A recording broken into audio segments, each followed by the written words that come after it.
seguinte ao falecimento do Paulo Freire, com um propósito coletivo de perenzar a obra, a vida, o pensamento do Paulo Freire. Provavelmente, a grande maioria de nós aqui ouviu falar, já teve aproximação com alguma frase, algum livro do Paulo Freire. O Paulo Freire foi um dos autores que mais lido foi fora do Brasil do que dentro do Brasil, em virtude dos anos 60, com o golpe militar de 1964, que colocou o Brasil inteiro em um retrocesso à sua caminhada de abertura à democracia, uma democracia republicana. Naquela época, Paulo Freire, junto com muitas pessoas, integravam um movimento que deu origem ao que nós chamamos de educação popular por aqui, pelo Brasil, num sentido mais teórico, conceitual, que era chamado de Movimento Cultura Popular. Esse movimento Cultura Popular ele não foi um movimento muito organizado no sentido da universalidade das ideias. Ele foi contraditório, dialético, controverso. Havia posições internas diversas na arte, na cultura, na educação, na política, de maneira que a construção do movimento Cultura Popular ele foi se enriquecendo pela coragem ousada das pessoas trabalharem na diferença, construírem um tempo na diferença. No campo da educação, predominou naquela época a educação de adultos. Ou seja, na verdade, essa sigla que hoje nós conhecemos como educação de jovens e adultos, e aqui a partir de 2010, no Pará, na nossa sexta Conferência Internacional de Educação de Adultos, a Confinteia, foi solicitado pelo Brasil a inclusão do idoso com uma subdivisão do adulto. E isso havia acontecido em 1979 pela primeira vez, quando nas reuniões preparatórias da Quinta Confiteia, uma reunião em Brasília, os brasileiros solicitaram, reconheceram, na verdade, e daí, na sequência, a compreensão histórica da importância de que fosse incluído jovens aos adultos. Mas os anos de 1960 e predominantemente os anos de 1970 até 79, a educação que no Brasil chamava de uma educação fora do ensino regular, constituída por marginalizados e marginalizadas que não tinham tido acesso à educação em tempo regular do ensino, era um público predominantemente de idosos, de adultos. Mas em 79, a realidade brasileira começa a mudar. Eu, como não vejo as fisionomias de vocês, só vejo predominantemente letrinhas e fotografias, eu não posso dizer da faixa etária aproximada desse coletivo. Mas, muito provavelmente, são pessoas que devem estar aí na faixa dos 40, 50 anos, ou de 20 a 40 anos, alguma coisa assim. Eu apenas uma estimativa, porque letras não diz muito da faixa etária da gente. Mas por que que eu estou chamando a atenção a isso? É porque é bem possível que a grande maioria das pessoas que aqui estão viveram os anos 60. Aqueles que viveram os anos 60 eram muito crianças, muito jovens, né? Mas naquela época, o projeto que circulou o Brasil inteiro e se promoveu durante muito tempo, marcado pelo regime militar, era o projeto Rondon e o Mobral. E eram todos destinados a pessoas adultas e que tentava levar a cartilha predominantemente sulista, é, ou marcada pelos valores e princípios do sudeste do país, para todo o território nacional brasileiro. Então, grande parte dos enunciados que aquelas cartilhas traziam, elas eram inapropriadas para a cultura dos outros estados, tanto da região norte como nordeste do Brasil. Expressões como Eva é um nome que não tem reciprocidade na região norte e nordestina do país. Eva não é um nome conhecido, então você entender que Eva viu a uva, por exemplo, como uma expressão de uma cartilha para iniciar o processo de alfabetização, ela não dizia elementos de reciprocidade para a aprendizagem, porque uva não fazia parte do território norte-nordeste por conta da irrigação e as altas temperaturas, então não é uma fruta apropriada para a região norte-nordeste. E então essa fruta não existia aqui. Era só comercializada, importada, não existia aqui com a frequência que hoje existe e as pessoas começaram a conhecer. Então, imagina o que Eva viu, a uva. Então, o que uva tinha como uma leitura que poderia nos ajudar a pensar a alfabetização? Então, esses elementos estavam marcados pela ordem e progresso daquele tempo.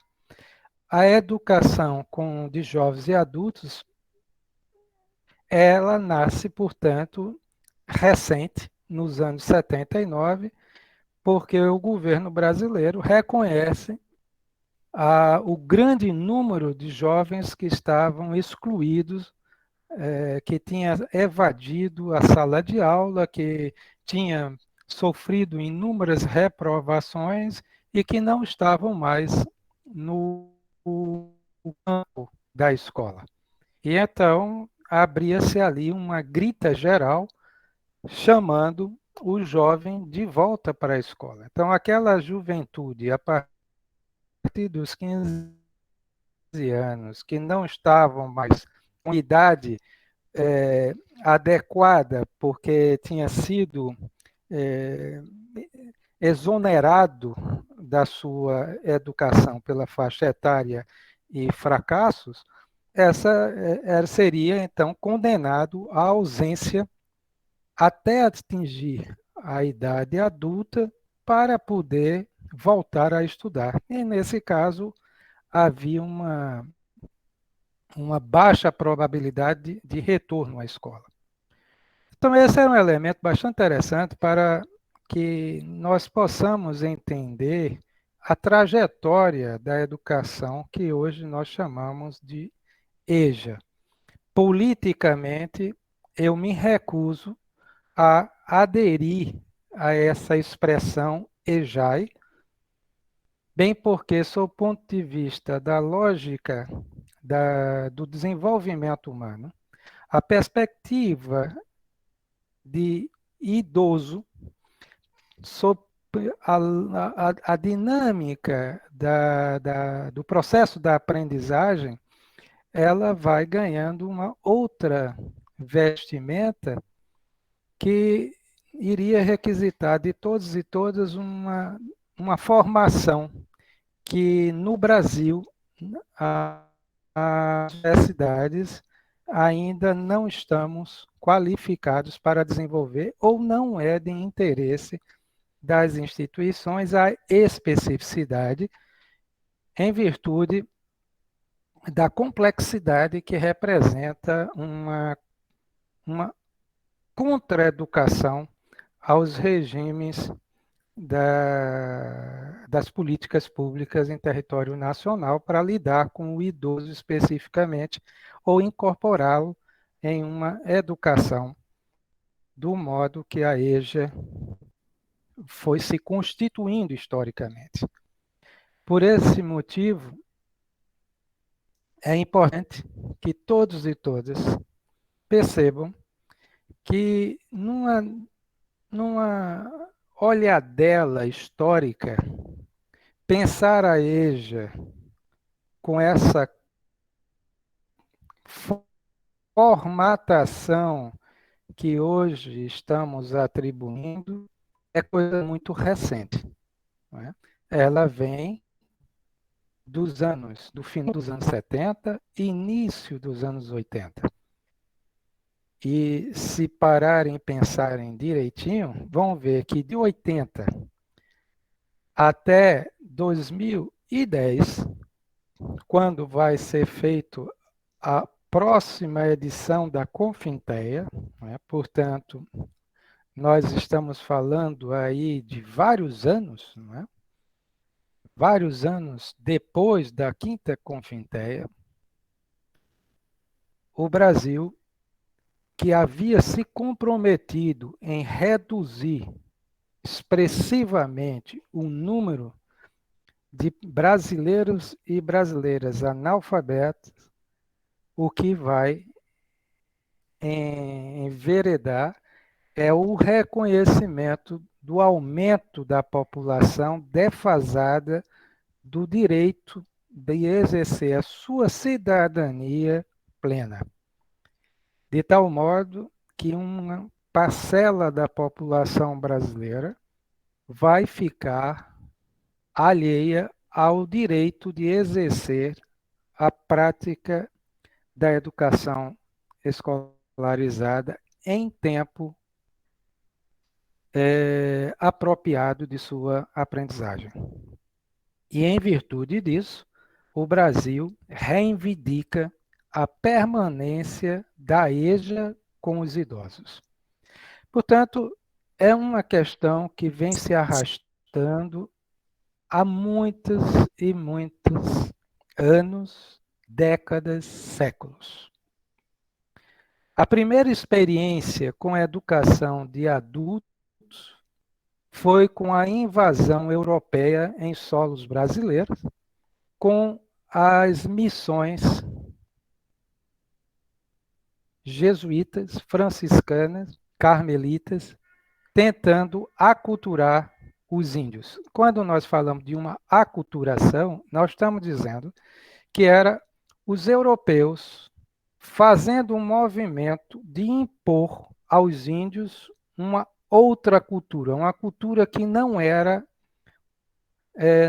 comum aos índios, uma cultura diferente, uma cultura para outro tipo de solo, outros valores, outras línguas, outros hábitos de culinária, de vestimenta, de linguagem, de comunicação, de força de trabalho, de leitura desse processo da valorização da vida humana. Então, essa diversidade de elementos vai marcar aquilo que ficou conhecido como descoberta do Brasil, mas que para muitos de nós representou, na verdade, um movimento de colonização, portanto, de uma invasão de povos a uma terra de outros povos. Essa invasão, ela até hoje perdura no comportamento nosso, no nosso comportamento. A nossa linguagem de orientação saxônica, de perspectiva de língua portuguesa, ela traz os ranços de uma lógica imperialista. Não é? E veja, aos professores e professoras de língua portuguesa, a força bruta que há na língua, na linguagem, e as suas expressões políticas no pronome de tratamento. Nós nos acostumamos a pronunciar o pronome de tratamento sem pensá-lo na sua inteireza semântica. Então a gente fica dizendo: olha, eu defendo uma sociedade plural, dinâmica, aberta, ao mesmo tempo vou chamando o outro de minha propriedade, mas sem dar nem contexto que eu estou fazendo isso.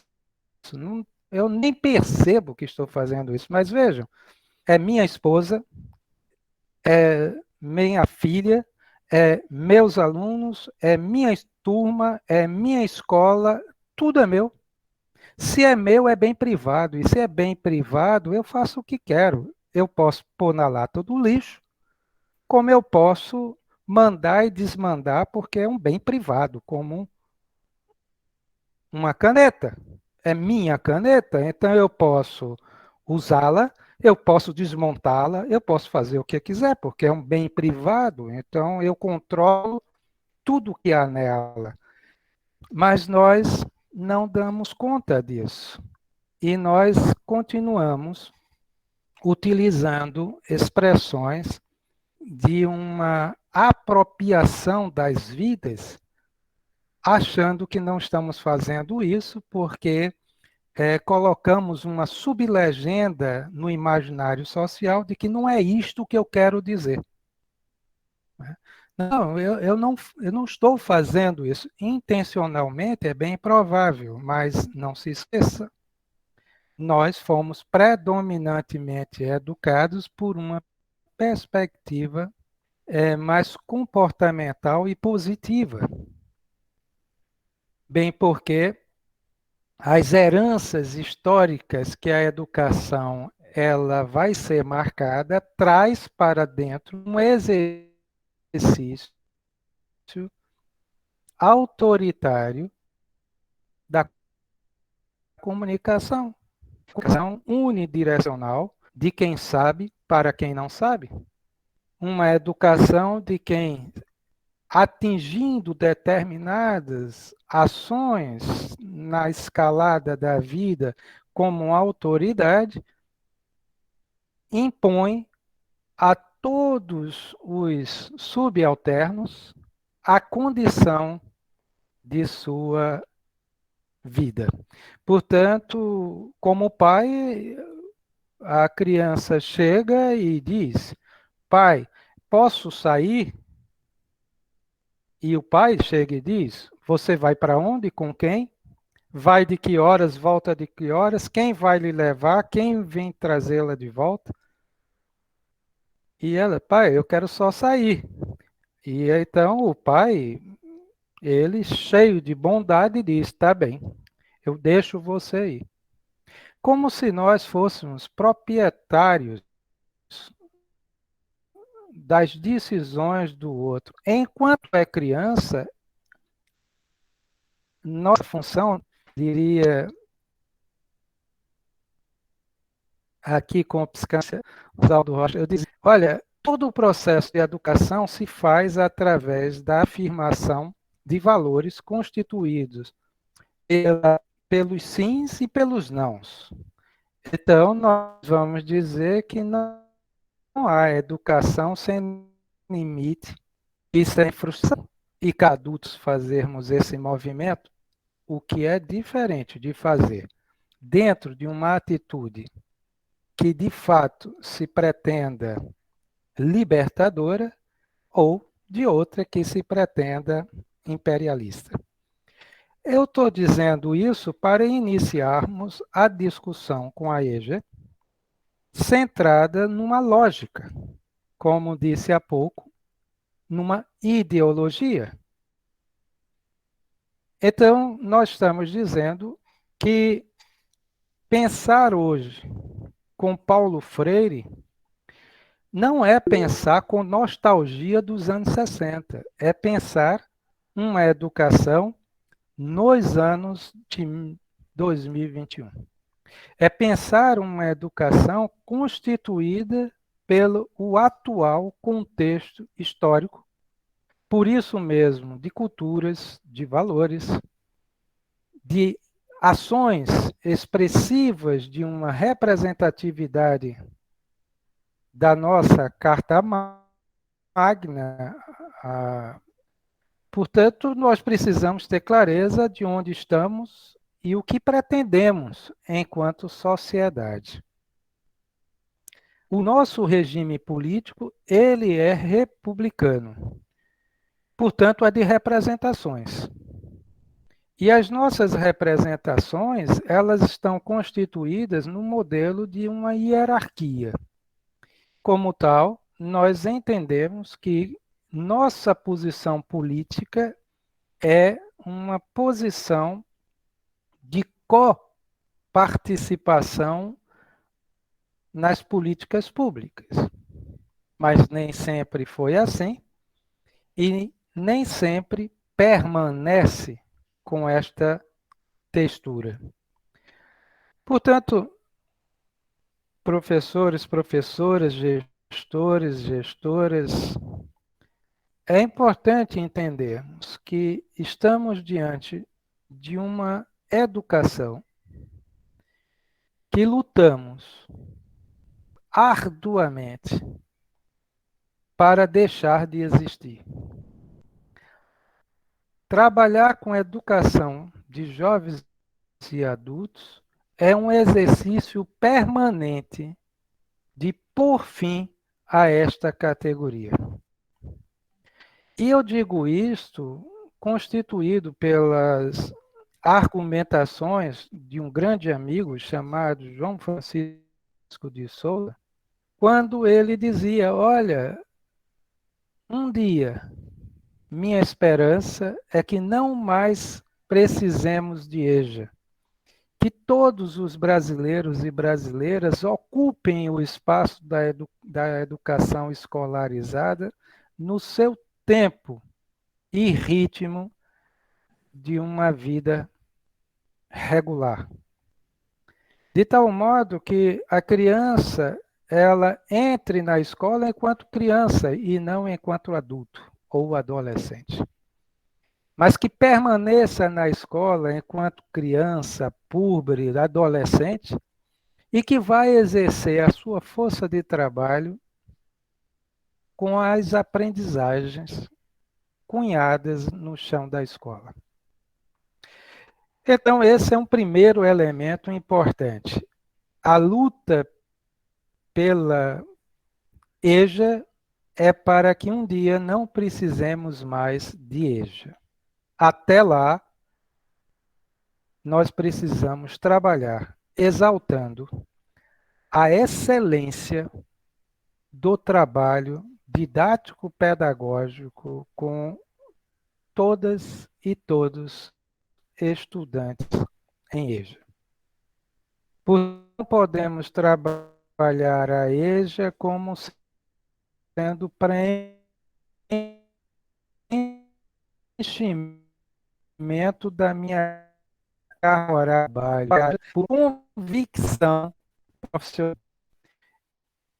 Antes de qualquer coisa, eu especular no exercício, otimização de um profissional no trato com a EJA, é o seu quem, sua curiosidade com a EJA. A EJA passa a ser o seu carro-chefe com o que nós vamos aprender a pensar a praxis educativa. Pois bem, as palavras iniciais permitem agora conversar com vocês acerca de um outro elemento com que nós vamos nos articular juntando as peças de um xadrez. Paulo Régulus Neves Freire. Nasceu em 1921, aqui na cidade do Recife, Pernambuco. O Paulo Freire, ele vai viver os anos duros de 1920, quando terminamos com a primeira grande queda da Bolsa de Valores de Nova York, nos Estados Unidos do Norte, acarretando no planeta Terra uma queda nos controles das finanças e da economia planetária. Isso significa dizer que o Brasil sofre profundamente dupla queda. Nos anos 20, a queda da saca do café. E, em seguida, pela especulação imobiliária. Portanto, essas questões vão abalar financeiramente todas as classes sociais, principalmente a classe média. A família do Paulo Freire era uma classe média. O tio do Paulo Freire era, de fato, um pequeno empresário, que ele tinha condições financeiras de melhores condições do que os outros irmãos. E a família do Paulo Freire moravam justamente numa casa aqui, no bairro, entre Casa Amarela e Casa Forte, numa rua chamada Rua... como era o nome daquela rua? Estrada do Encanamento, perto do sítio da Trindade, antigo Arraial Bom Jesus, mas com 1929, a família Paulo Freire é obrigada a entregar a casa, porque o tio precisou da casa para morar, porque entrou na recessão. E a família Paulo Freire migrou para Jaboatão dos Guararapes, onde vão viver. Dos 5 filhos do casal, os pais, apenas Paulo Freire pôde permanecer estudando. Os outros foram trabalhar.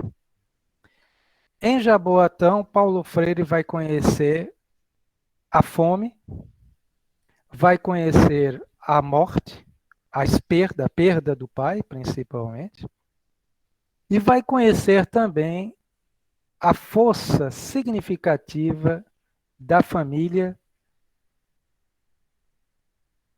como uma condição fundamental para o exercício da cidadania. Paulo Freire, portanto, vai aprender com os pais, porque não podia ir para a escola, porque a família não tinha recursos mais financeiros para fazê-lo. E então Paulo Freire, doméstica, como ele escreveu A Sombra dessa Mangueira, Paulo Freire vai ser alfabetizado no chão, embaixo de uma mangueira. A terra era o quadro, os gravetos eram o giz, onde ele começava a desenhar as letras, as palavras, e ele aos poucos foi dando sentido e significado aos sons, às imagens e à linguagem simbólica. É daí que Paulo Freire começa a viver um mundo de descobertas. O prazer da brincadeira, do divertimento, a leveza de compartilhar com os outros a brincadeira, todos esses elementos vão participar da construção teórica do pensamento do Paulo Freire no resto dos seus tempos. Então, Paulo Freire vai perder o pai e a mãe vai assumir todos os filhos, a educação desses filhos. Vendo o esforço do Paulo Freire, o interesse dele pela leitura, pela aprendizagem, ela toca-se aqui para Recife, vem no bonde, Naquela época, Jaboatão dos Guararapes era muito, muito difícil o acesso, mas ela consegue trazer o filho para cá e vai estudar na escola Oswaldo Cruz, onde vai fazer toda a sua formação básica e de lá vai para fazer o curso na Faculdade de Direito do Recife. Pois bem, por que que eu estou contando essa história? É para entenderem que Paulo Freire, ele não era uma coisa esquisita. Era uma pessoa como todos nós. Era uma pessoa humana que ri, chora, se emociona, que tem sucesso e fracasso. Era uma pessoa comum. Era uma pessoa que viveu o seu tempo, sofreu o seu tempo. E nesse caso, o que foi que aconteceu para que Paulo Freire se tornasse esse cidadão internacionalmente renomado? Eu diria, Paulo Freire teve uma coragem extraordinária, que foi de escrever o que pensava. É porque ele escreveu o que pensou que hoje nós podemos estar aqui reunidos e podemos falar, pensar juntos alguma coisa que ele já havia anunciado. É por uma coisa assim que a gente pôde ouvir a lembrança da Val, eu não consigo, é Val, como é o nome? Val, Valdenice. Valden, Valdenice, obrigado. Meus olhos já estão horríveis. Valdenice, quando ela chamava em Pedagogia do Oprimido, no seu segundo capítulo, a partir da sua 10ª edição, com uma edição renovada, quando aparecem as frases e os chamados, e diz, olha, ninguém se educa sozinho, os homens se educam em comunhão mediado pelo mundo. Essa expressão ela é muito importante para nós entendermos e entender essa trajetória do Paulo Freire. E ele vai fazer isso. Né? Veja a coisa mais paradoxal e curiosa. Paulo Freire sai de Jaboatão, voltando para Recife. Em Recife, ele vai se afirmar enquanto uma pessoa das letras, da leitura, vai fazer o curso de Direito. Na sua primeira ação como advogado, ele ia defender o Estado e, portanto, acusar um trabalhador. E quando ele está no fórum e o trabalhador vai chegando, ele olha para o trabalhador, se dirige ao trabalhador e diz: pode voltar para casa, porque hoje a sua causa não vai ser julgada. E Paulo Freire disse: jamais eu irei acusar um trabalhador.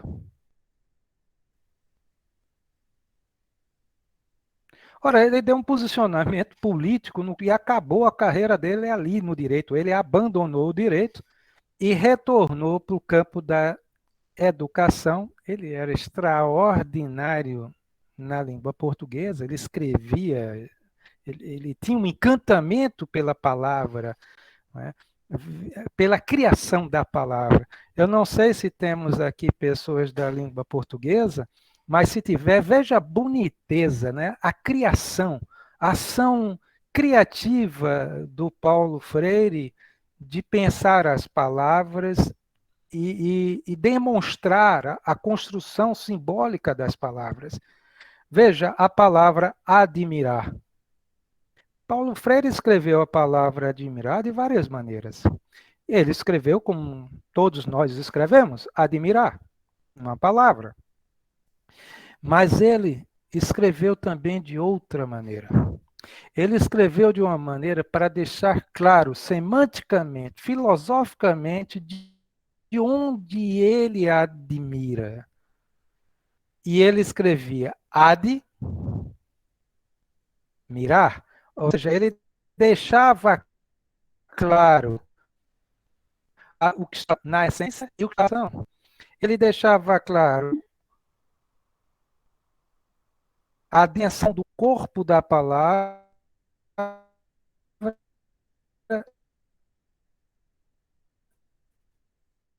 de a palavra gerando uma nova palavra. Então, ele trazia a ação para dar sentido à construção e mostrar e dizer, olha,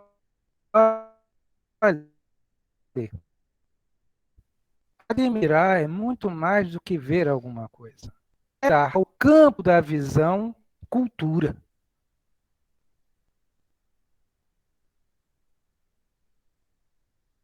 Porque só se admira quem se da cultura se posiciona diante. Então, mirar é algo significativo dentro do pensamento freudiano. E assim a gente pode ver que foi apresentando esse momento a todos e a todas.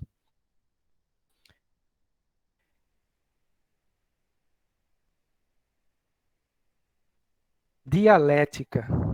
Ó, diálogo para dar uma conotação profundamente significativa ao comportamento emergente. Isso quer dizer, dia como um prefixo que deixa claro a ideia de que não vai só algo que traz a composição coletividade de mais de um, de modo que é feita por uma expressão das contradições que nega uma ideia, mas não rejeita negativamente a própria ideia, para poder pensar a ideia e, pensando a ideia, reformular a conduta social do coletivo. Portanto, o dia é aquilo que se faz, né? Diálogo dialético. Ele está trazendo aqui as expressões, e não é à toa, ela com construto do pensamento Paulo Freire. Portanto, nós vamos dizer, aqui já começa para nós, sob o ponto de vista de uma leitura das metodologias, aí a provocação primeira. Quantos livros você já escreveu na sua vida? Quantos registros você já fez fora das exigências burocráticas da força do trabalho pelas políticas públicas? Você já escreveu? Portanto, aqui está a condição do registro pela palavra do trabalho que nós estamos realizando. Então, esse foi talvez um dos grandes diferenciais da postura do Paulo Freire, que nos permite hoje estarmos remotamente juntos para conversar sobre metodologia de ensino. Pois bem, então nós falamos inicialmente da história do emergir da EJA no Brasil, falamos das questões do pensamento Paulo Freire, e agora nós precisamos falar sobre esse aspecto que vai nos trazer para a junção de tudo, que é a metodologia. Para falar de metodologia, nós temos que ter clareza. Primeiro, de que nós estamos num campo da educação, mas não é a educação informal. E nós temos que pensar com muita clareza que a educação, ela é universal, é condição com o construto humano com o qual todos os seres passam e organizam-se enquanto pessoas no mundo. enquanto filho, bebê, nós estamos vulneráveis às primeiras experiências de aprendizagem por uma educação doméstica, uma educação que, se tivermos sorte, será marcada no leito de uma família original, pai e mãe. Mas, se não tivermos tanta sorte, estaremos em uma composição de outros conceitos de família, como a adoção e por aí se vai, até chegar às condições de abandono, ser exilado do direito de viver em família. Portanto, nós estamos falando de uma educação que é uma educação do cotidiano, é uma educação das linguagens informais, das relações informais, que se dá no dia a dia das nossas comunicações. A relação eu com os outros nesse campo bem diverso. Essa é a primeira questão. O outro aspecto é que, se eu entendo que a educação ela não é marcada por um só conceito, nós precisamos ter clareza de que conceitos nós vamos falar quando estamos nos referindo à educação.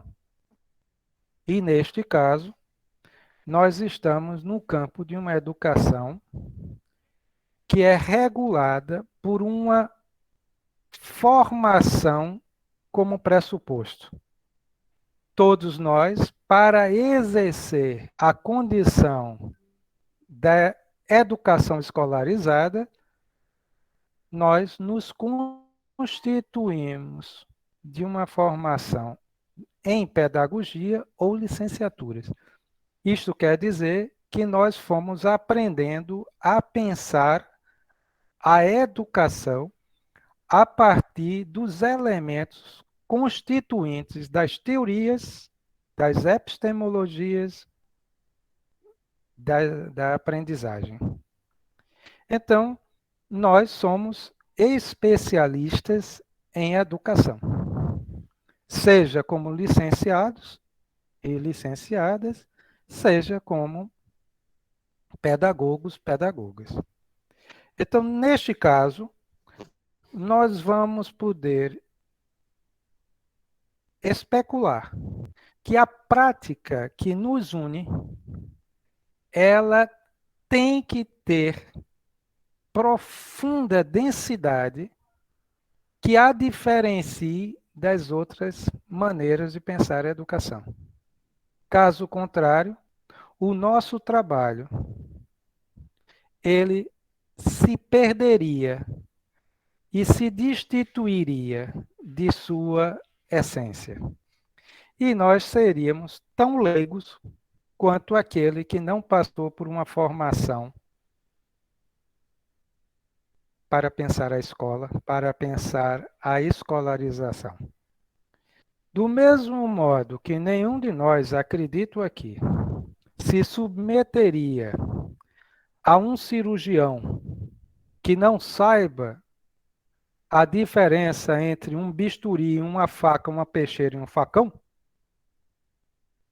não faz sentido pensar um professor que não entenda de educação, das teorias de educação, porque é o nosso campo de trabalho, a teoria em educação.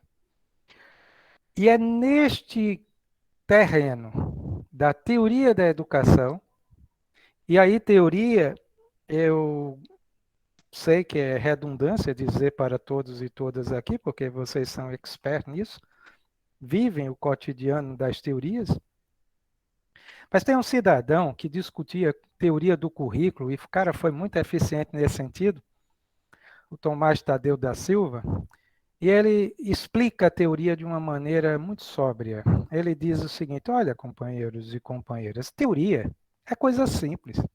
É a maneira como os cientistas, aquelas pessoas que assumem para si a responsabilidade de explicar com rigor metódico científico todas as coisas, todos os comportamentos, todas as ações.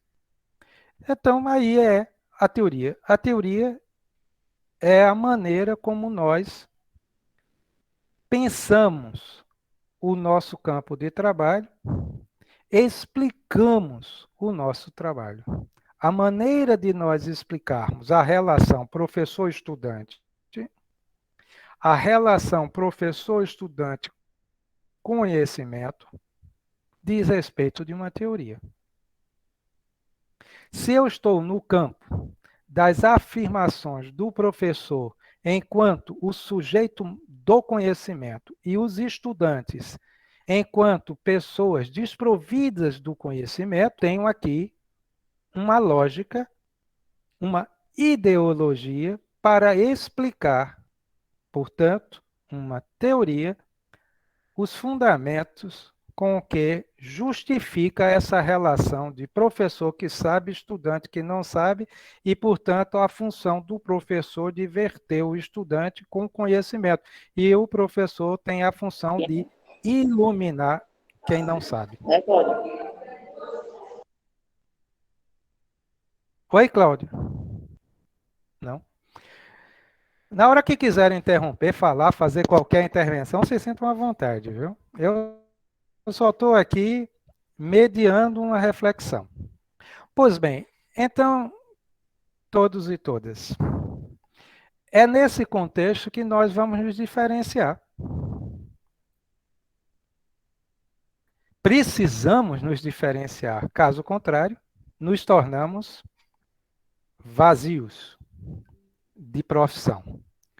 Então, se eu estou numa outra dimensão, e aí mais perto de Jean Piaget ou de Vygotsky, que ganhou assim uma propulsão imensa com os anos 90, com a criação do construtivismo, como uma oposição ao pragmatismo newtoniano, mas como uma afirmação no sentido de que a centralidade da aprendizagem, de vez em estar no professor, estaria no tempo da aprendizagem, portanto, no estudante, um tanto das experiências lá dos anos 40, com o movimento da Escola Nova, o movimento dos pioneiros, não é?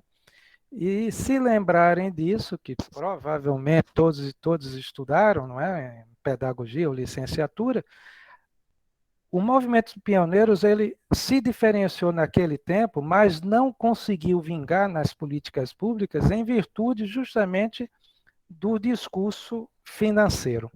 Mas a ideia era de que, ao invés de dar centralidade ao conteúdo como conteudismo, ao comportamento como psicologia, a força do docente, do professor, enquanto o sujeito do conhecimento, a ideia estava em migrar para a pessoa da aprendizagem. E aí começamos a ouvir naquela época como movimentos iniciais para pensar as metodologias, o ritmo e o tempo individual das pessoas no processo da aquisição do conhecimento pela aprendizagem.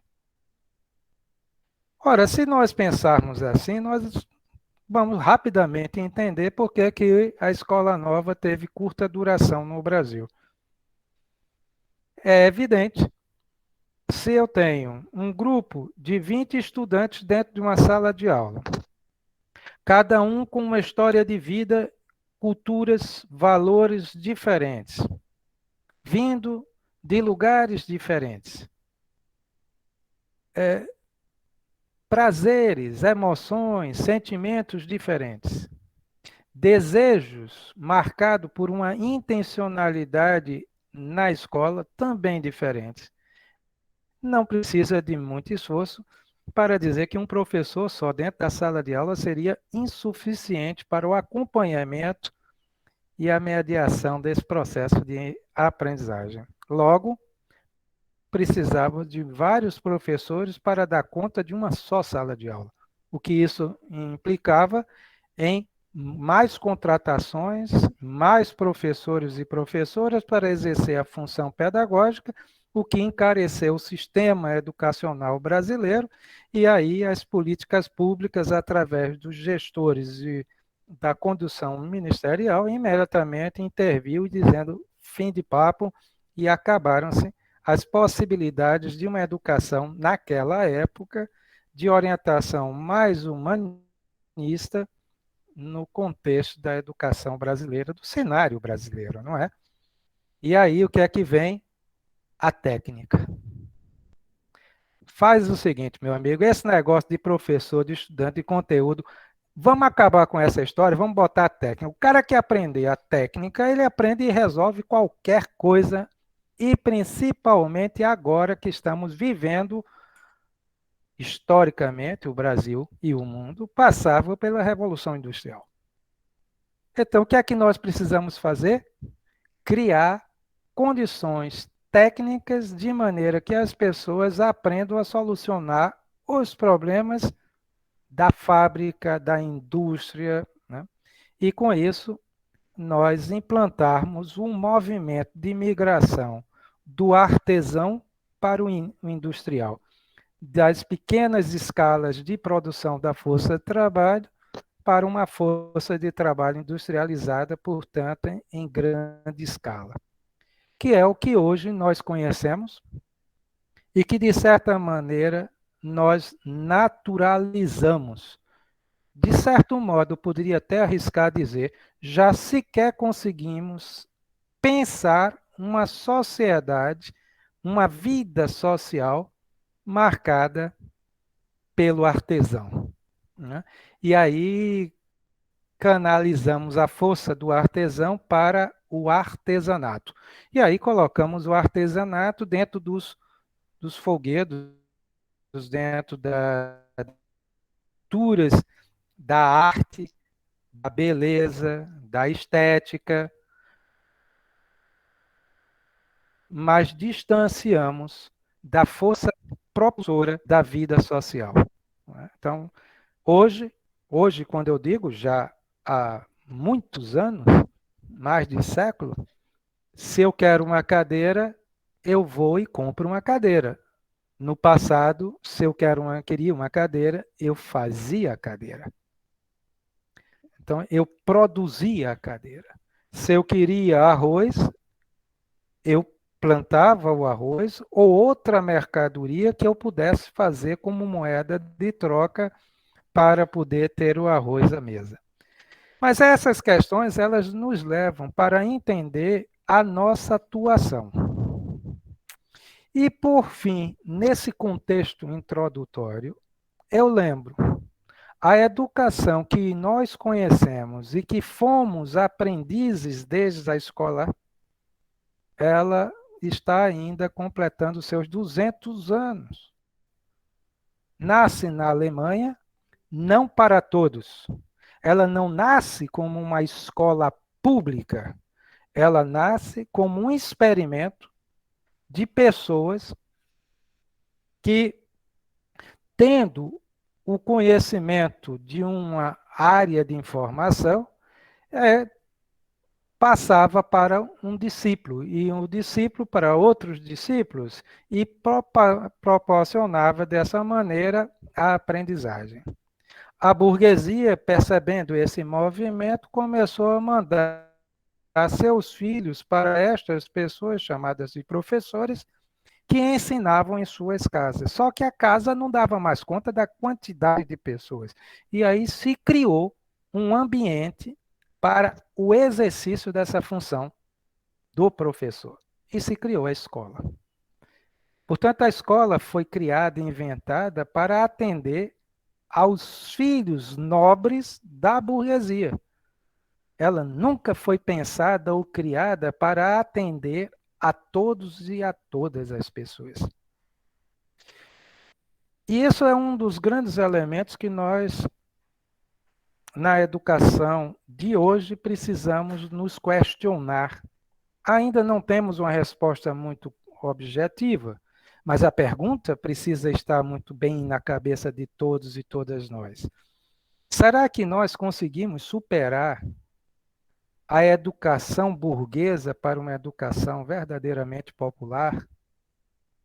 Será que a nossa prática ela não é uma prática travestida de popular, no máximo no campo de um certo populismo, mas ainda com severas influências da burguesia?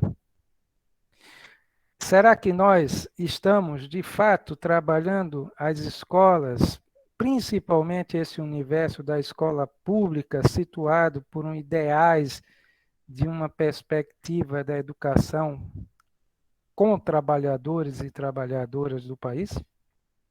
Essa é uma questão para nós pensarmos. Por que isso? Porque é aí onde as metodologias de ensino começam a vingar.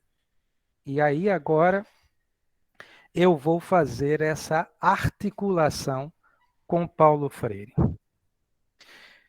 Vamos pegar de cara essa afirmação que foi dita. Ninguém se educa sozinho. Bom, isso aparentemente faz sentido. A questão é, por quê? Como nós vamos poder explicar a verdade desta afirmação? Qual é a verdade desta afirmação? O que significa dizer que não se educa sozinho e por quê? Se nós não nos educamos individualmente, isolados, que concepção de aproximação de pessoas vai nos possibilitar entender que se educa em comunhão? Então, aqui vai dizer da metodologia. Se eu não vou criar um procedimento metodológico, e aí é interessante aqui dizer, toda a expressão de metodologia, ela é constituída por dois elementos anteriores. A delimitação do objeto da aprendizagem e dos conteúdos programáticos e dos objetivos, com que dê sentido e significado à aprendizagem desses conteúdos de aprendizagem programáticos. Portanto, aprender, por exemplo, matemática sem significação na vida é aprender sobre a pura matemática. É ficar na matemática, mas sem criar os espaços para pensar o mundo, pensar a vida, pensar as relações de maneira conceitualmente do universo matemático. Eu pensar a língua enquanto expressão da linguagem, da comunicação, sem lhe atribuir valores à relação de pessoas, é colocar a comunicação sobre uma situação de condução de uma política imperialista dominante. Eu estudar a minha formação original em educação física, então estudar a educação física sem pensar o movimento realizado por homens e mulheres, sem entender o movimento enquanto uma expressão da cultura, é colocar o fazer no puro fazer e não pensar o movimento enquanto uma condição humana para a superação dos problemas do cotidiano. E assim qualquer coisa, a geografia sem a sua significância política, social, é descaracterizar a própria geografia, a sua dimensão política inerente, a história, a biologia, todas as áreas de conhecimento humano, se eu pensar desprovida de uma relação com a vida, eu estou isolando aquele conhecimento como uma coisa em si mesma. Portanto, a educação teria por princípio, seja qual for a sua base teórica, constituir elementos para poder indicar a maneira de se trabalhar o conhecimento. Então, nesse sentido, a educação que nós estamos falando aqui agora, ela pressupõe uma ciência que estude o método, a técnica, a estratégia de ensino. Para isso, nós chamamos de metodologia.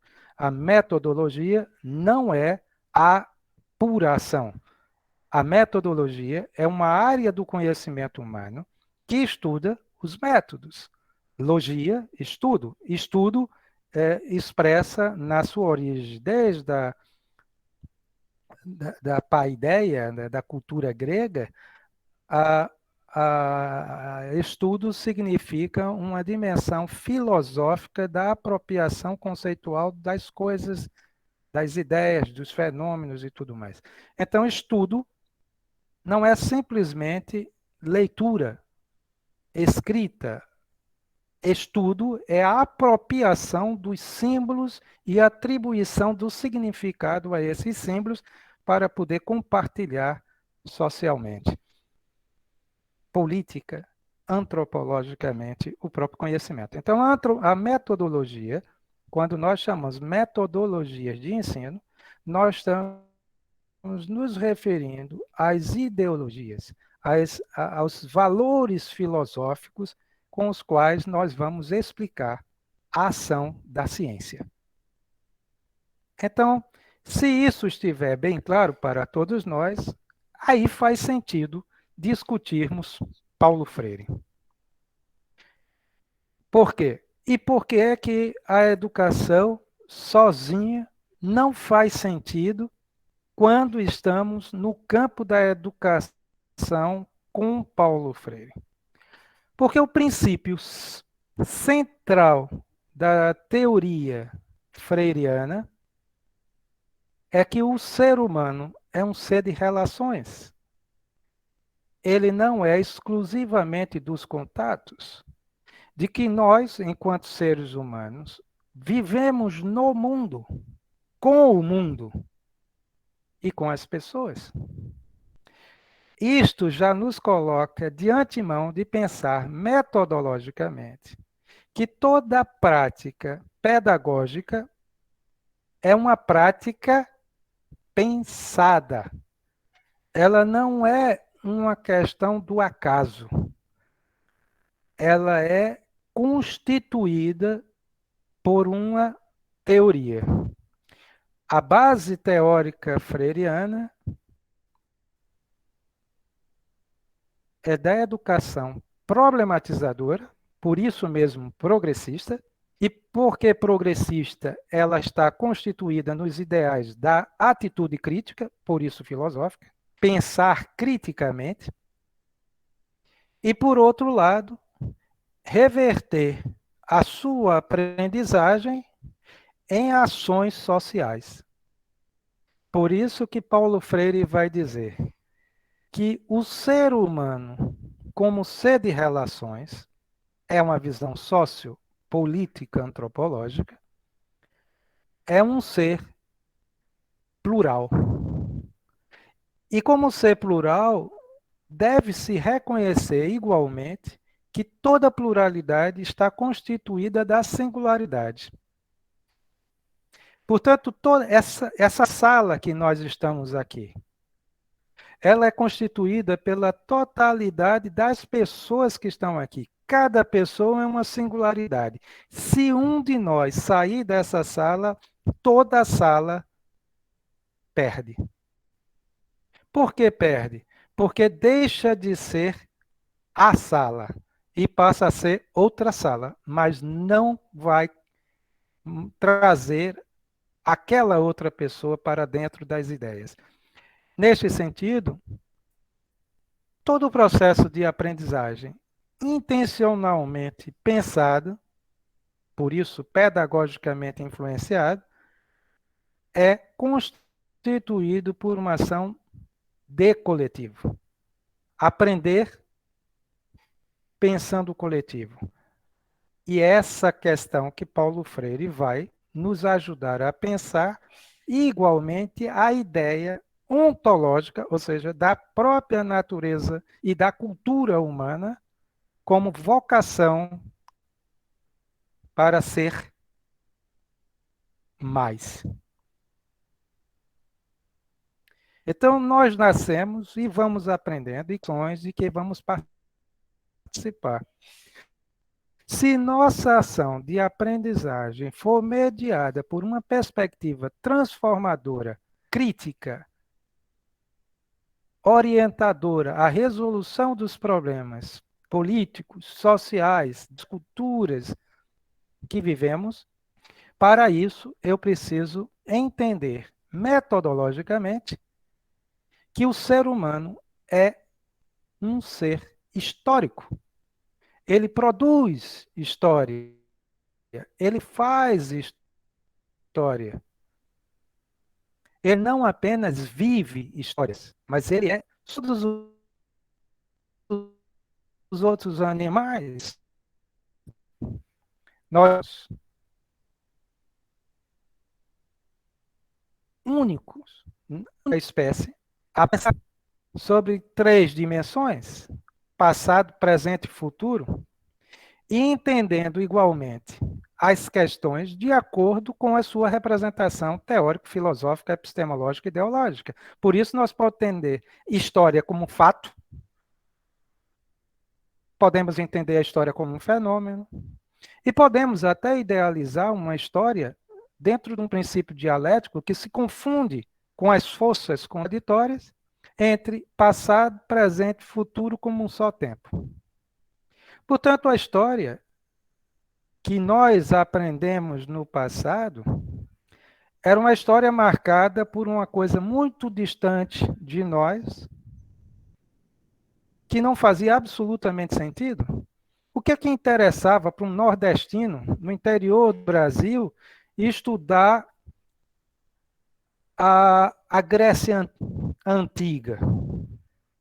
Como é que o sujeito ia entender o conceito de história estudando a Grécia Antiga antes de se entender na história como a história da sua família, a história da sua rua, a história do seu bairro, da sua cidade, de onde vive, sem entender os valores aquilo que está ali, não é? Que ele não é só, mas ele está no mundo com outras pessoas e que existe algo vivido antes dele e que ele entra no mundo a partir de um tempo, é datado, é situado, e a partir daí a família será modificada com o surgimento de mais uma pessoa que é ele, e que, portanto, já não tem mais como ser a mesma coisa que era antes, quando só existiam duas pessoas, mas com a existência de um filho passam a ser três, de dois filhos passam a ser quatro, e que isso interfere na rotina da família, na rotina da casa, nas relações com os vizinhos. E como entender a história sem pensar antes o lugar onde eu vivo? Quer dizer, quando a história começou a perceber esse movimento, ela foi modificando e a gente começou a estudar isso, as crianças começaram a entender mais aquilo que é subjetivo. Eu não pego o tempo, qual é a cor do tempo? Qual é o cheiro do tempo? Qual é o peso do tempo? Qual é o formato do tempo? Pois bem, essas questões são da subjetividade humana e são difíceis de ser aprendidas. Quando nós vamos vendo ali, Paulo Freire passa por isso. Reconhecer que o exercício da aprendizagem enquanto metodologia de ensino pressupõe o entendimento que somos sujeitos históricos. Mas também pressupõe que somos sujeitos que fazemos culturas. Então, nós precisamos entender que o trabalho, a força do trabalho, não é o trabalho remunerado como um trabalho marcado pela força do capitalismo, mas a força do trabalho, a maneira como eu desenvolvo as minhas ações, elas produzem cultura. Então, eu sou sujeito de cultura. Como sujeito de cultura, eu não tenho que me enquadrar nos valores mágicos, porque eu não sou levado a compreender os valores, mas simplesmente os valores são estes e é para seguir. Mas por que tem que seguir? Imagina na minha faixa etária do meu estado de crise identitário, quando eu entro na adolescência e eu começo a me fazer perguntas, quem sou eu, quem são eles, por que eu sou assim, por que o outro não é, e eu entro nessa ebulição, e aí de repente me vem com essas coisas de que eu tenho que seguir, eu tenho que comer isso porque isso era a comida da minha região. Por quê? Mas por que eu tenho que me vestir assim? Né? Afinal de contas, é uma das coisas mais ridículas que os europeus trouxeram para o Brasil, principalmente para o Norte e Nordeste, foram as vestimentas. Porque nós fomos obrigados a usar os homens paletó e gravata numa terra quente danado. Na Europa faz sentido, porque nós temos que nos agasalhar para aquecer o corpo, mas numa terra quente, nós vamos sofrer desidratação. Mas cultura, mas quando o ser humano começa a perceber e os professores a entenderem que somos todos sujeitos que fazem cultura, que produzem cultura pelo trabalho, nós começamos a modificar a trajetória metodológica das nossas ações. E eu passo a exigir explicação das coisas. E para poder entender tudo isso, eu diria com Paulo Freire que o terceiro elemento fundamental é entender que todos nós, com mais ou menos, não importa, somos sujeitos de conhecimento. Todos temos acumulado histórica e culturalmente saberes. Nós aprendemos coisas, não importa se dentro de uma linguagem de senso comum ou filosófico científico, mas aprendemos. E então vou me constituindo de conhecimento. Como sou de conhecimento, eu agora posso fazer a diferença. E aí é o nosso trabalho. O trabalho de professores e professores está aqui. É aprender a fazer um movimento crítico de superar informação em conhecimento. A informação está aí. As coisas estão aí. Peguemos, afetando todos nós, vírus constituído pela máxima de um conjunto de células que se foram mutilando, gerando um vírus chamado corona, que está, para no sentido popular, coronavírus, o Covid-19. O Covid-19 está aí. Bom, mas o que é isso? É um vírus, é uma célula, é um bichinho minúsculo que a gente não vê, do seu tamanho, a gente não sente o cheiro, e por isso ele é tão perigoso, porque ele se propaga com uma violência muito grande e ele penetra nas nossas células e vai contaminando as células e vai destruindo o organismo. É uma guerra bioquímica do nosso corpo e há vírus. O vírus precisa sobreviver, o animal tem sua vida. Nós, como animal, temos direito à vida. Vai sobreviver o animal que conseguir superar um ao outro. Isso numa linguagem bem simbólica, né?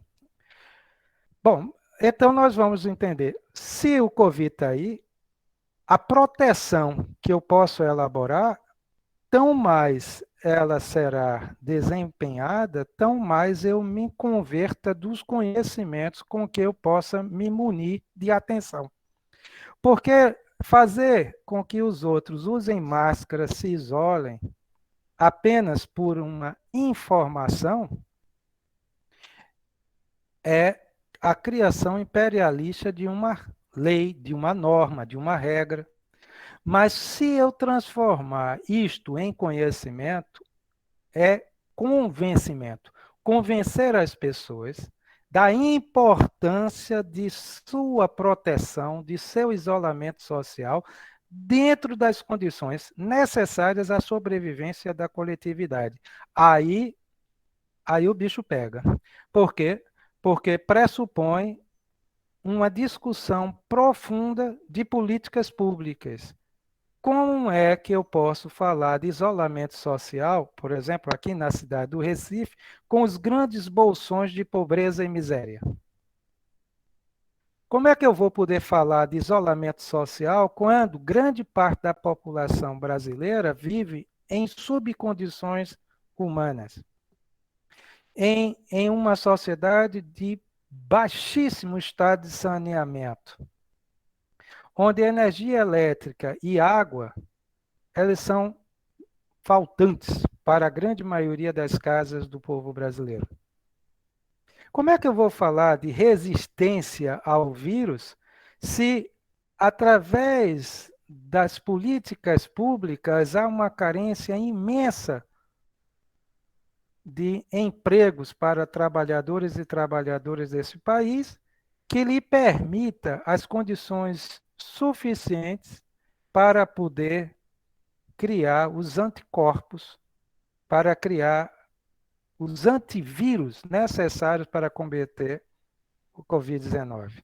Portanto, começa a surgir aqui uma contra-educação, um contra-comportamento, um contra-movimento a partir do conhecimento. Aqui está a diferença, quando eu tenho informação e quando eu tenho uma praxis que educa o povo a pensar e, pensando, interagir no mundo com consciência crítica. Portanto, pensar a metodologia de ensino orientado por uma pedagogia libertadora, problematizadora, ela pressupõe que somos seres humanos históricos, de cultura, de conhecimento, e que nossa composição é mediada por uma racionalidade das coisas, sobre as coisas, de maneira a poder transformá-la. Não me interessa aprender por aprender. O objetivo da aprendizagem é o ser mais. É uma busca por uma maneira, olhando pedagogicamente, que possa problematizar o contexto. Problematizando o contexto, possamos ir, professores e estudantes, para dentro do conhecimento e vir aprendendo, né? Portanto, a gente entra no conhecimento e volta como que se pudéssemos desabrochando coletivamente com mais saber. Um mais saber social coletivo, onde o conhecimento que eu elaboro se mistura com o conhecimento que outros elaboram, formando uma força política social de coletivo. E então nós somos mais juntos. De tal maneira que isso não interessa para as orientações políticas de fundamentação capitalista, Por que não? Porque o princípio básico do capitalismo é a segregação, é a exploração da força de trabalho para que o capital financeiro se constitua em condição de produto de lucro. Então, nesse caso, a perspectiva freiriana é uma perspectiva possivelmente de contra-hegemonia, de uma outra lógica que propõe pensar uma outra sociedade, uma outra organização de humanidades. Por isso, nós vamos dizer, a educação libertadora, problematizadora com Paulo Freire, é uma educação com as pessoas. E aí vem um outro elemento da metodologia. É de que a leitura de mundo antecede a leitura da palavra. Isto quer dizer que se eu sou reconhecido pelos professores, pelos gestores, pelos colegas da sala de aula, da escola, se eu sou reconhecido como pessoa que sabe alguma coisa, o conhecimento que vai ser acrescido como um conhecimento problematizador, ele vai instigar em mim o desejo de soluções, de busca de problemas para o não saber. Então, ao invés de nós pensarmos uma relação vertical de quem sabe para quem não sabe, nós vamos pensar uma relação horizontal de pessoas que metodologicamente se reconhecem como sujeitos de conhecimento. Então, a metodologia pensada com Paulo Freire, ela reconhece a pessoa como pessoa de conhecimento, história e culturas, exige um trabalho situado pela dimensão do coletivo como resolução de problemas sociais, porque a resolução de problemas sociais pressupõe a resolução de problemas singulares, porque toda coletividade é constituída das singularidades que a formam. Então, resolver um problema social é resolver os problemas de pessoas. Então, neste contexto, nós vamos dizer que metodologicamente, ao invés de eu dar aula, dar conhecimento, transferir conhecimento, transmitir conhecimento, nós vamos criar a problematização.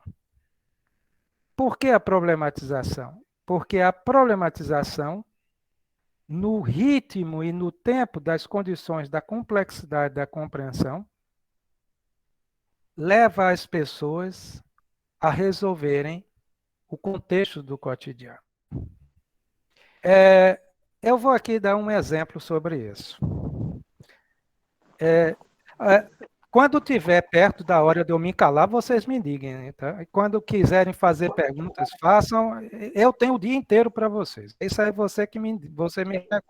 O professor, a gente só está preocupado um pouquinho com a hora em relação, porque às vezes cai, né, o Meet. Faz 1h40, a gente está 1h40, mais ou menos, já começou.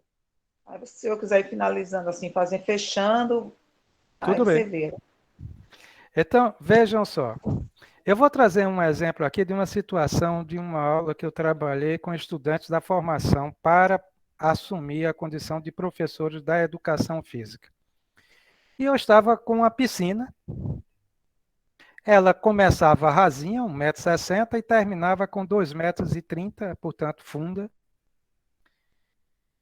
E eu coloquei as pessoas na base rasa, então variava. Os mais altos, atletas, a água ficava aí na altura, talvez, de alguns, um pouco acima do centro do corpo, outros mais próximos da região peitoral, isso dependendo da altura, mas todo mundo com a cabeça fora d'água.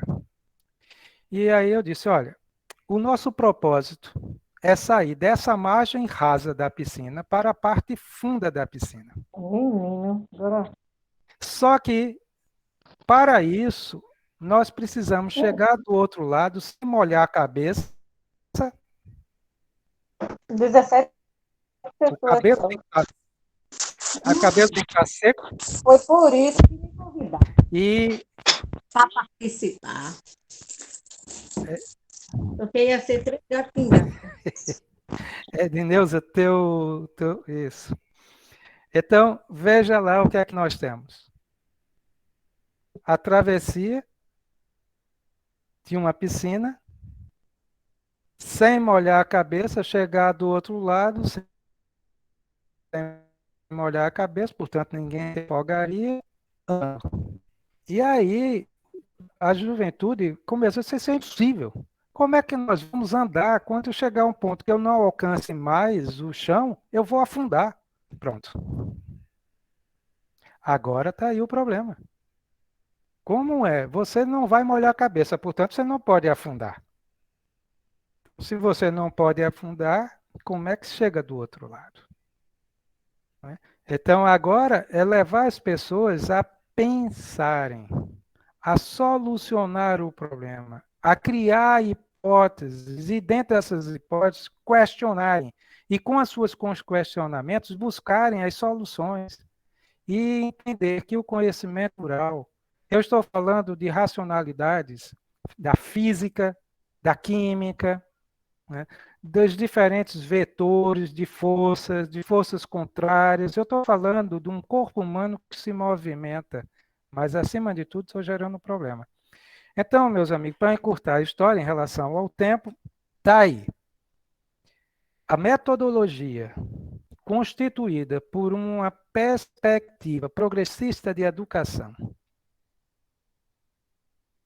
em que vai buscar elementos do construtivismo, pela dialética, como preconizou Jean Piaget e Vygotsky.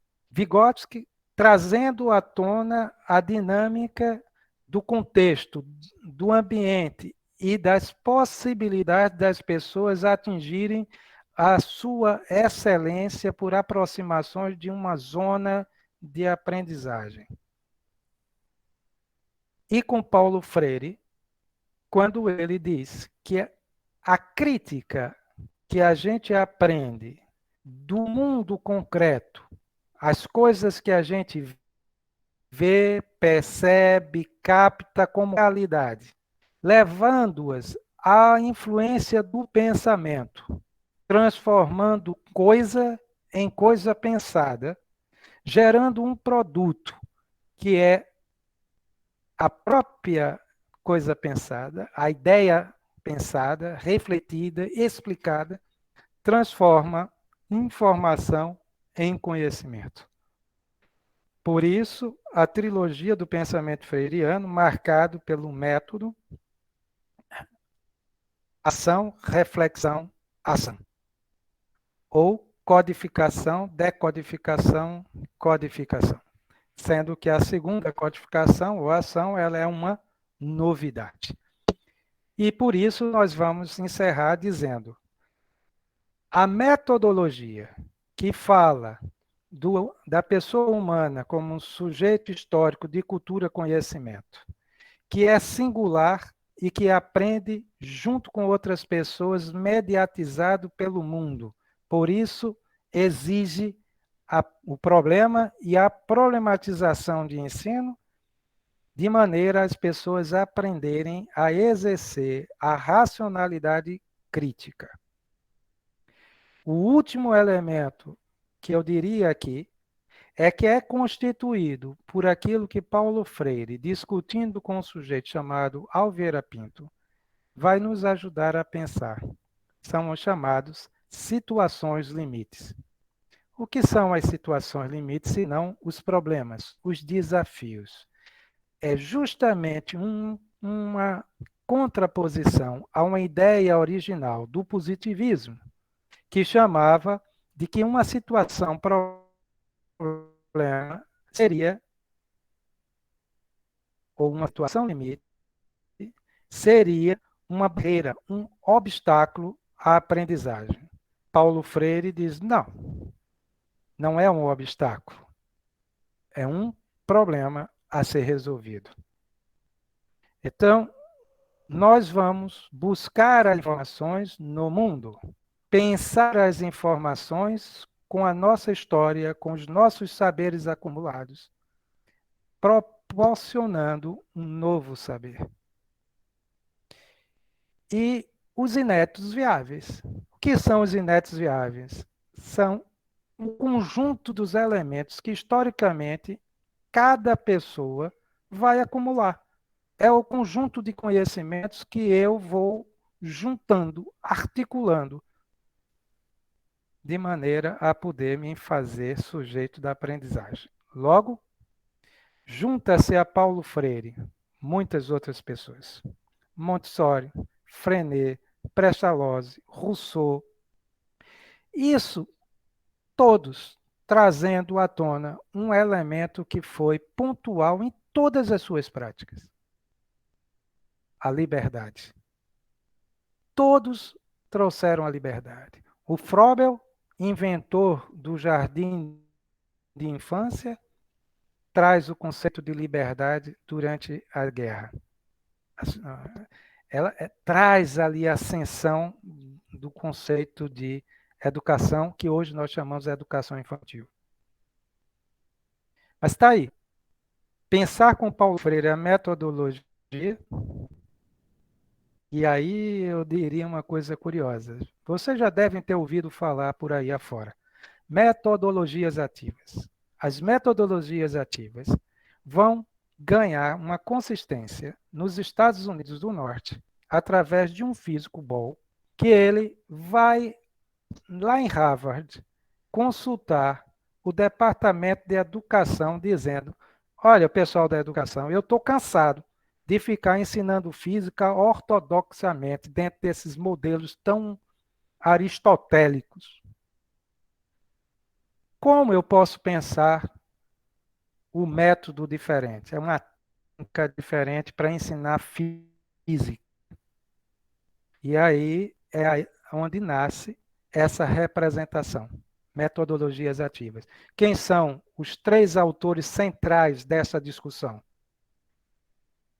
O Ausubel, com a aprendizagem significativa, John Dewey, com o pragmatismo newtoniano, e Paulo Freire, com a educação libertadora. Queremos estar na fina flor da moda das reflexões críticas no entorno da educação? Queremos trabalhar com uma escola que possibilite um agir transformador? A perspectiva com Paulo Freire, as metodologias de ensino orientadas ao pensamento Paulo Freire, marcado pelo que se chamou de investigação temática, com palavras geradoras, temas geradores, para qualquer área de conhecimento, é uma alternativa que, para que eu pense a educação, ela é profundamente significativa para os tempos do hoje, do cotidiano. Eu diria isso, Valdenice e José, eu diria essas questões. Não sei se estou atendendo ao chamado de vocês, à complexidade do chamado de vocês. Não é? Mas eu fico aberto aqui para qualquer esclarecimento, qualquer questão, o que vocês achem que eu possa contribuir. Obrigado.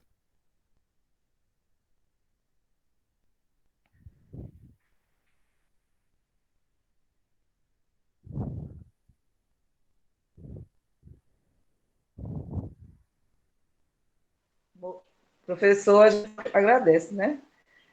Assim, a gente fica lisonjeado, né? Eu acredito que, mesmo tempo, a gente acha um pouco cansativo, porque a gente às vezes não interage com professores, mas assim, conteúdo magnífico, assim, eu achei né, onde a gente viajou, né, em Paulo Freire, e por tantos momentos da história, por tantas coisas importantes que a gente desconhecia, pelo menos eu, né? Algumas coisas eu não sabia, assim, para mim foi muito bom, foi excelente. E assim, a gente queria ter mais tempo, a gente sabe que através de uma live, às vezes até fica um pouco cansativo, porque a gente está lá o tempo todo olhando no computador, mas eu achei excelente sua apresentação, né? Parabéns, e assim, a gente espera contar com você em outros momentos, com certeza. Se alguém quiser falar mais alguma coisa, está aberto o microfone por alguns minutinhos e o Antônio faça o agradecimento. Valdenice, se o grupo quiser, eu posso repassar, né, acho que uns 10, 12 livros de Paulo Freire, Tá ou querendo, mais, com certeza. né, que digitalmente, que foram todos digitalizados, né? Grande parte dos livros publicados em português, com mais de 20 anos, nós transformamos em textos digitalizados num convênio com a Universidade Federal da Paraíba. Então, eu tenho esses livros e posso disponibilizar as leituras. Acabamos de lançar agora, numa parceria com a Universidade Estadual da Paraíba, uma trilogia, né? Na verdade, saiu 2 volumes, dia 30 vai ser o lançamento do terceiro volume, que é um trabalho bem no campo da metodologia com Paulo Freire, que é uma das áreas que é as cartas pedagógicas. E foram cartas escritas a Paulo Freire, um primeiro volume de brasileiro, segundo volume Sul-América, e o terceiro volume vem com mais de 100 cartas com povos africanos e por aí afora. Então, se quiserem, dois desses livros já editamos, já está no formato de e-book, né? Então, também podemos disponibilizar. Também posso Obrigada. disponibilizar aí um congresso que aconteceu na Espanha, e tem muita coisa em português, grande parte está em português. Tem 99 artigos discutindo o pensamento de Paulo Freire e mais de 550 páginas de relatório de discussão do pensamento freiriano. Portanto, se quiserem, material para leitura eu posso passar. Não posso hoje, que eu estou com a internet terrível.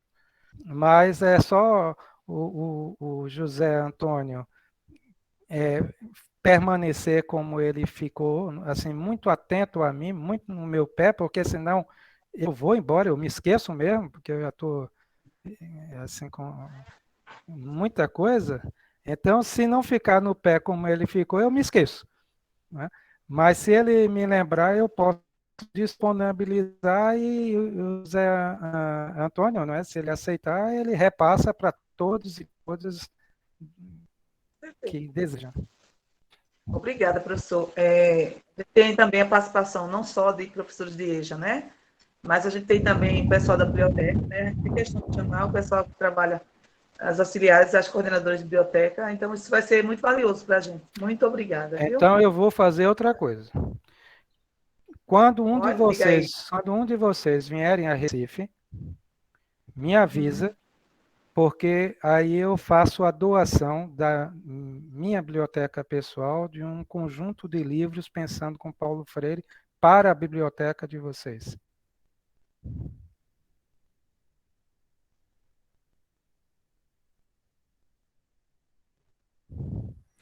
Teu microfone está desligado, viu, Valdemir? Antônio, por favor, faz o agradecimento aí, o pessoal, e aí ele faz. Professor Agostinho, a gente aceita, a gente precisa desses materiais em mão para pesquisar e para trabalhar com os nossos alunos e professores da rede. Eu quero, nesse momento, lhe agradecer por você ter aceitado o nosso convite. Eu estou chamando você porque você ainda é muito jovem para eu chamar de senhor. Obrigado. E eu achei um momento muito rico, porque você passou a resgatar o histórico do Paulo Freire, que eu conhecia bastante, mas não sabia que era tão grande.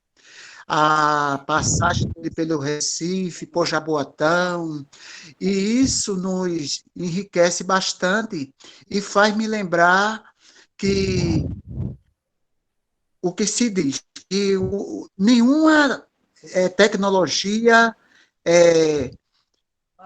pode substituir um professor quando se apropria da metodologia e principalmente Paulo Freire, né? Que a gente vê que naqueles tempos remotos, assim, comparando com os dias atuais, na cidade de Angico, ele alfabetizou aquele número de pessoas e não tinha a ferramenta que o professor dos dias atuais tem.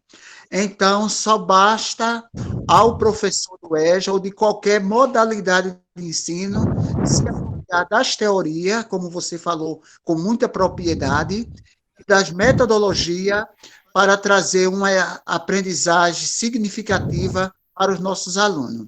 Então, em nome da Secretaria de Educação de Araçoiaba, em nome da nossa rede, em nome da Secretaria de Educação, que é a casa de cada professor, a gente agradece a sua parceria, a sua colaboração nesse processo tão importante e principalmente esse ano que o mundo comemora o centenário de Paulo Freire. Meu muito obrigado, professor.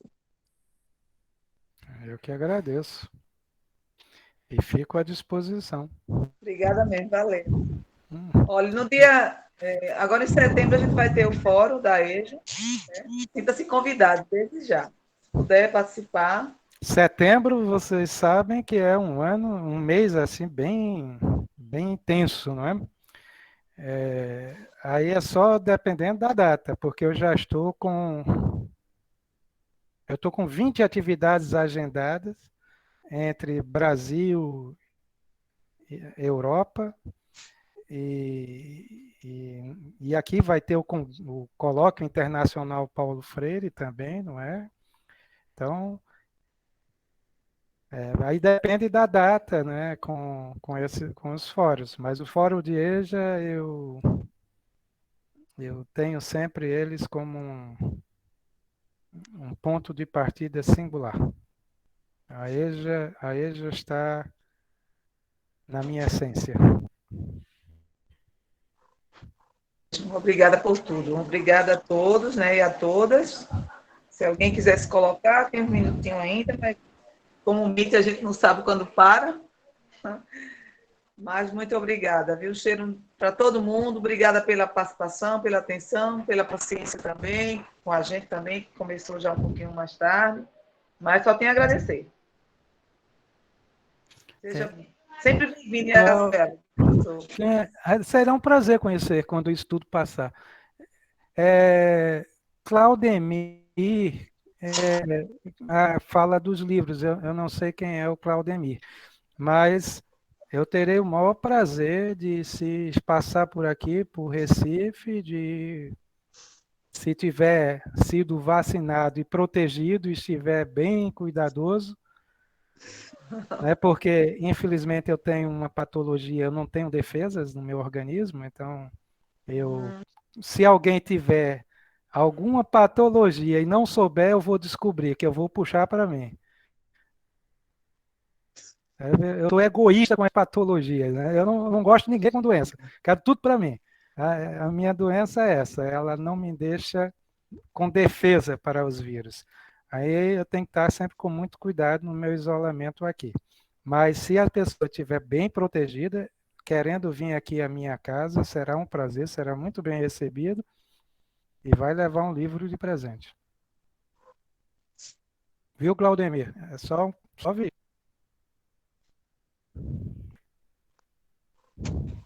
É isso.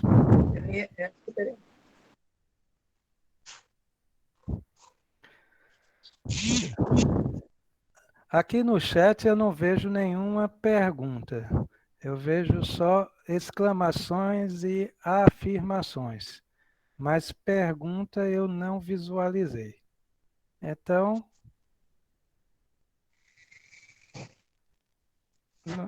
sem pergunta. Porque assim, sua fala foi tão importante, foi tão dinâmica que eu acredito que ninguém tem muito questionar, não. Fiquem à vontade. Pronto, é Cheiro, viu? isso. Estou saindo. Tá bom. Tchau, tchau. Tchau, Deus professor. Um abençoe. Tchau. abraço. Tchau, Antônio. Foi um prazer. Prazer foi nosso. Prazer foi nosso.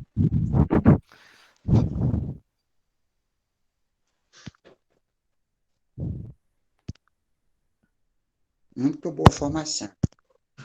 Obrigado. Eu fico aqui pelo eu saio quando todo